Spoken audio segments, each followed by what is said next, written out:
All right, so we're diving deep into German politics today, and trust me, this is going to be a fascinating one. We're talking about the snap election called for February, and trying to understand why Chancellor Olaf Scholz seemingly engineered his own downfall. Through a no-confidence vote, we've got a stack of news articles here from all over the globe covering this political earthquake. What's intriguing here is that this isn't just some random political upset. Scholz deliberately lost this vote, only the sixth time in German history a chancellor has been taken down this way.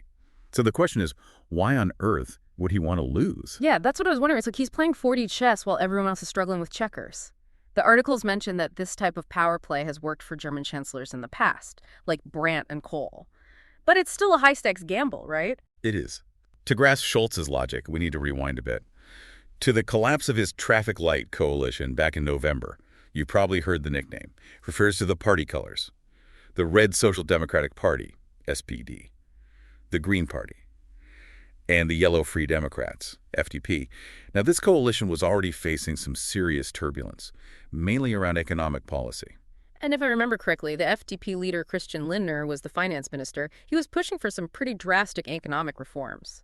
But that clashed with the SPD and the Greens' core beliefs, right? Right. You see, Germany, despite its strong economic reputation, is facing some serious challenges. High energy prices, a slowdown in their industrial sector, and fierce competition from China. Lindner wanted to respond with austerity measures and cuts to social programs, which the SPD and Greens vehemently opposed. So Lindner's plan backfired. Spectacularly. The clash was so intense that Scholz ended up firing Lindner, which caused the FDP to bolt from the coalition entirely. Now, this left Scholz leading a minority government, basically a lame duck, unable to pass any significant legislation, and that's when he pulls this no-confidence vote move. Okay, so I'm starting to see the method to the madness. He was stuck in a stalemate, so he figured, might as well go all in and see if I can get a better hand from the voters. Exactly. Scholz is betting that the German people will give him a clear mandate to govern, allowing him to potentially form a new coalition with a stronger majority. But as we said, it's a gamble. And the stakes couldn't be higher, right? I mean, Germany is the economic engine of Europe. If it stalls, the whole EU could feel the tremors. Absolutely. The outcome of this election will have ripple effects across the bloc, influencing everything from economic policy and defense spending to how the EU responds to Russia's war in Ukraine. So let's meet the main contenders in this election. We've got Scholz, the incumbent, hoping for a second term. But his main rival is Friedrich Merz, leading the Conservative Christian Democratic Union, or CDU. The articles I read suggest he's the front runner right now. That's right. Merz is a veteran politician, someone who's actually sparred with Angela Merkel within the CDU in the past. He's also spent time in the private sector, even heading BlackRock's German operations. He's running on a platform of fiscal responsibility, calling for spending cuts, and a tighter grip on the budget. So he's kind of the Germany needs a belt-tightening candidate? Precisely. And that message is likely to appeal to voters concerned about inflation and the rising cost of living. Plus, he's directly contrasting his approach with Scholz's, painting the current government as reckless spenders, who are putting the future of Germany at risk. It's a classic responsible adult versus the carefree spender narrative, right? But it's not just about the economy, is it? You're right. Merz is also taking a more hawkish stance on the war in Ukraine, arguing for increased military support for Kyiv and a stronger German role within NATO. Okay, so he's playing to both the economic conservatives and those who want to see Germany take a more assertive stance on the world stage. Exactly. He's trying to appeal to a broad coalition of voters who are looking for a strong, decisive leader. But there's another player in this game that can't be ignored, right? The alternative for Germany. The AfD? You're right. The AfD, the far-right party that's been gaining traction across Germany, can't be ignored in this election. Now, these articles paint a pretty stark picture of the AfD. They're described as nationalist, anti-immigrant, and even have links to some pretty extreme right-wing groups. Those descriptions are accurate, and the AfD's rise is a concerning trend, not just for Germany, but for Europe as a whole. They're tapping into a vein of discontent and anxiety that's present in many Western democracies. What's driving that discontent? I mean, Germany is a prosperous nation, but there's obviously a segment of society that's feeling left behind or alienated. You're hitting on something important here. The AfD's success is partly fueled by globalization, which, while it's brought economic benefits to many, has also created winners and losers. There's a perception, especially in former industrial areas, that jobs have been lost, Wages stagnated, and communities disrupted because of globalization. So they're the Make Germany Great Again party, in a sense. Yes, though they wouldn't use that exact phrasing. They're tapping into a sense of national pride and nostalgia, promising to protect German jobs and culture from perceived external threats. And immigration is one of their big talking points, right? Absolutely. They blame immigrants for crime, unemployment, and a perceived erosion of traditional German values. It's a message that resonates with some voters who are feeling anxious about cultural change and economic uncertainty. It's interesting how their rhetoric echoes what we've seen with populist movements in other countries. It's a pattern that's becoming increasingly familiar, unfortunately. Populist parties, whether on the left or the right, thrive on tapping into these anxieties and offering simplistic solutions to complex problems. Now, the big question is how much of an impact the AfD will have on this election. The articles I read say that no other major party is willing to work with them in a coalition. They're basically political pariahs. That's correct. The AfD is politically isolated. And that's a deliberate strategy by the other parties to try and contain their influence. But the question is, can that strategy hold? If the AfD keeps gaining support, it'll be harder to simply ignore them. So it's almost like a catch-22. The more they're excluded, the more they can play the victim card and fuel resentment. It's a tricky situation. It really is. And it highlights the challenges democracies face in dealing with populist movements that exploit fears and divisions. Okay, so we've got this political drama unfolding in Germany with potentially huge ramifications for the entire European Union. But we need to remember that this is not just about political maneuvering. There are real people at the heart of this story, facing real economic anxieties. That's a crucial point. We can't lose sight of the human dimension. Amidst all the political strategizing, the articles you shared highlight this by discussing how businesses, especially in key industries like automobile manufacturing, are bracing for potential job cuts and wage freezes. Yeah, I read about Volkswagen potentially having to make some tough decisions. Exactly. These are iconic German companies facing intense global competition and pressure from rising costs. And those pressures are trickling down to ordinary workers, fueling uncertainty and anxieties about the future. And that economic anxiety is likely to play a significant role in how people vote, right? Absolutely. It's one of the key factors that could determine whether they choose continuity with Stolz or opt for change with Merz. So it's not just a political drama. It's a story about people trying to navigate a rapidly changing world, grappling with economic uncertainties, and searching for leadership that can offer them some sense of stability and hope. That's a powerful way to frame it.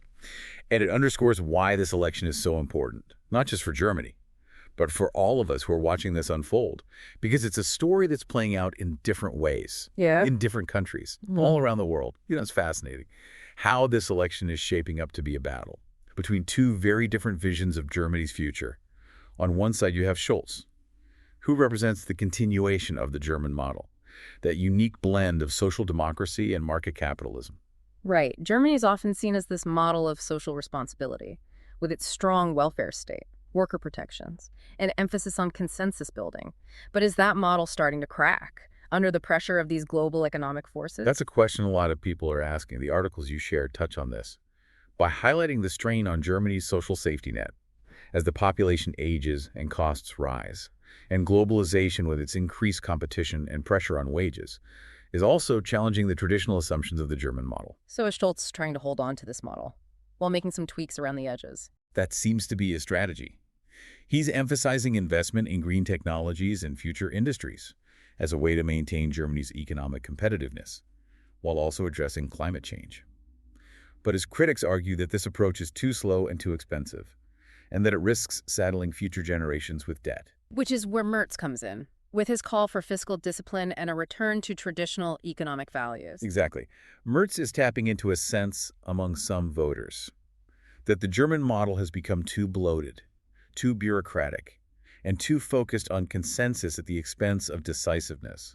He's offering a more streamlined, market-oriented approach that prioritizes efficiency and individual responsibility. It's like he's saying, let's get back to the basics, the things that made Germany strong in the first place. That's a good way to put it. He's appealing to a sense of nostalgia for a time when Germany was known for its economic prowess and its no-nonsense approach to problem-solving. But wouldn't a shift towards Merz's vision potentially lead to greater inequality? I mean, one of the hallmarks of the German model is its commitment to social justice and a relatively egalitarian society. That's a valid concern. And it's one that Scholz and his supporters are raising. They argue that Merz's focus on austerity and tax cuts would disproportionately benefit the wealthy, while undermining the social safety net that protects the most vulnerable. So it's a real crossroads for Germany. Do they stick with the tried and true German model, even if it needs some adjustments? Or do they embrace a more market-driven approach, even if it risks widening the gap between rich and poor? It's a choice with profound implications for German society, and it's one that's going to be fiercely debated in the coming months. Now, you mentioned earlier that this election is also a test of Germany's role in the world. What did you mean by that? Well, Germany has been a reluctant power on the global stage for decades, partly because of its history. They focused on economic strength and soft power, preferring to work through multilateral institutions like the EU and the UN. But is that approach starting to shift? There are signs of a shift, driven by both external and internal pressures. The war in Ukraine has been a wake-up call for many Germans, making them realize that military strength is still important. In a world where aggression and conflict haven't disappeared. And you see that reflected in Merz's calls for increased defense spending and a more assertive German role within NATO, right? Exactly. He's tapping into a growing sentiment that Germany can no longer afford to be a passive bystander on the world stage. It needs to be willing to defend its interests and its values. But wouldn't a more assertive Germany potentially alienate some of his European partners who might be wary of a resurgence of German militarism? That's a legitimate concern, and it's one that Scholz and his supporters are raising. They argue that Germany should continue to lead through diplomacy and cooperation, not through military might. They point to the risks of escalating tensions with Russia and potentially destabilizing the European order. So it's another tough choice for Germany. Do they embrace a more active and potentially confrontational role on the world stage, or do they stick with their traditional approach of leading through diplomacy and economic power? It's a question that's going to be debated, not just in Berlin, but in Brussels, Washington, Moscow, and Beijing, because Germany's choices will have repercussions for the entire global order. And speaking of the global order, one thing I found fascinating in these articles is the discussion of how Germany's energy transition, the Energiewende, is being impacted by these global events. It's a great example of how seemingly domestic issues are now intertwined with global dynamics. Germany's been a pioneer in pushing for renewable energy, but they've also been heavily reliant on Russian gas, and that dependence has come back to bite them in a big way with the war in Ukraine. Yeah, it's exposed a real vulnerability in their energy strategy. Exactly. They're now scrambling to find alternative sources of gas, speed up the development of renewables, and even reconsidering their decision to phase out nuclear power. So this energy crisis is forcing them to make some tough choices and potentially reevaluate some of their long-held assumptions about energy policy. It is. And it's a reminder that even the most carefully crafted plans can be upended by unforeseen events. And it makes you realize how interconnected everything is, right? The war in Ukraine is not just a geopolitical conflict. It's having a direct impact on energy prices, economic growth, and even the political landscape in Germany. It's a perfect illustration of how globalization has created this web of interdependencies, where events in one part of the world can have cascading effects across the globe. Now, beyond the big picture issues, like the economy and foreign policy, I'm curious to hear more about the social anxieties that are fueling the AfD's rise. The articles I read mentioned concerns about immigration, cultural change, and a perceived loss of German identity. You're right. These are powerful undercurrents that are shaping the political landscape, not just in Germany, but across Europe. The AfD is very skilled at tapping into these anxieties and channeling them into political support. Okay, so we've explored the forces shaping this German election, from the anxieties over the economy and Germany's place in the world, to the rise of the AfD and their challenge to the traditional political order. But I'm thinking now about that central question we posed at the start. Is Germany truly at a turning point? It's the question hanging over everything, isn't it? And to answer it, we need to look beyond just the personalities and the political maneuvering and consider the potential long-term consequences of the choices facing German voters. Right, because this isn't just about who gets to be chancellor for the next 4 years. It's about what kind of country Germany wants to be and what role it will play in a world that's increasingly complex and volatile. Exactly. The articles you shared highlight this by digging into some specific policy areas where the stakes are particularly high. Let's start with the economy, because that's clearly front and center in this election. Yeah, Everyone's feeling the pinch of inflation, and Germany's economic engine seems to be smuttering a bit. We've got Scholz arguing for investment, and Merz preaching austerity. But I'm curious, what do these different approaches actually mean for ordinary people? That's where the rubber meets the road, right? Scholz's argument is that Germany needs to spend strategically now to build a future-proof economy, investing in renewable energy infrastructure, education, and research. He believes this will create jobs, boost growth, and allow Germany to maintain its social safety net. So it's a bit like you have to spend money to make money, taking a long-term view, even if it means some short-term pain. Precisely. But Moots and his supporters argue that this approach is too risky, especially with inflation already high.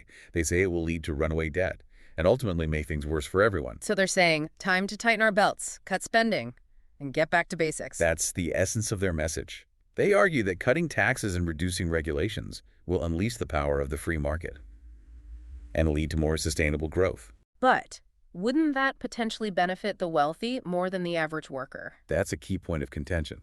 Scholz and his supporters argue that Merz's approach would exacerbate inequality, leading to a more divided society. They say it would undermine the social market economy. That's been the foundation of Germany's post-war success. So, it's a clash between two fundamentally different economic philosophies. But it's not just about economics, is it? The articles I shared also highlight how Germany's role in the world is up for debate. You're right. The war in Ukraine has been a turning point for many Germans, forcing them to confront some uncomfortable questions about their own security and their responsibilities on the global stage. We see this reflected in the debate over defense spending, right? Scholz is advocating for a more cautious approach, focused on diplomacy and multilateralism, while Merz is calling for a more assertive Germany, willing to project military power. Exactly. And those different visions have profound implications for Germany's relationships with its allies and adversaries. I'm thinking about how this plays out within the EU, for example. Yeah. Would a more assertive Germany under Merz create friction with other European partners who are wary of German dominance? It's a valid concern. Some argue that a more assertive Germany could lead to tensions within the EU, especially if it's seen as pushing its own interests at the expense of others. But others might say that a stronger Germany is necessary to counter threats from Russia and other adversaries. Right, and that's where the debate gets really interesting, because it's not just about how much money Germany spends on defense. It's about the kind of role it wants to play in the world. Does it want to be a leading voice for diplomacy and cooperation, or does it want to be a more muscular power, willing to use military force when necessary? And that choice is likely to be influenced by how Germans see their own identity in a rapidly changing world. We've talked about the anxieties over immigration and cultural change that are fueling the AfD's rise, but I'm wondering, how are those anxieties shaping the broader political debate? It's a crucial question. The AfD is clearly exploiting those anxieties, offering a simplistic and often divisive narrative that blames outsiders for Germany's problems.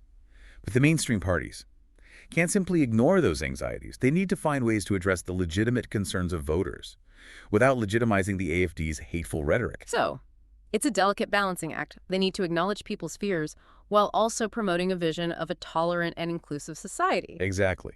And that's going to require a combination of empathy, clear communication, and concrete policies that address the root causes of these anxieties. Now, one thing that keeps coming back to me is this idea of Germany's historical legacy. The articles I shared mentioned how some Germans are wary of a more assertive foreign policy, given the country's past.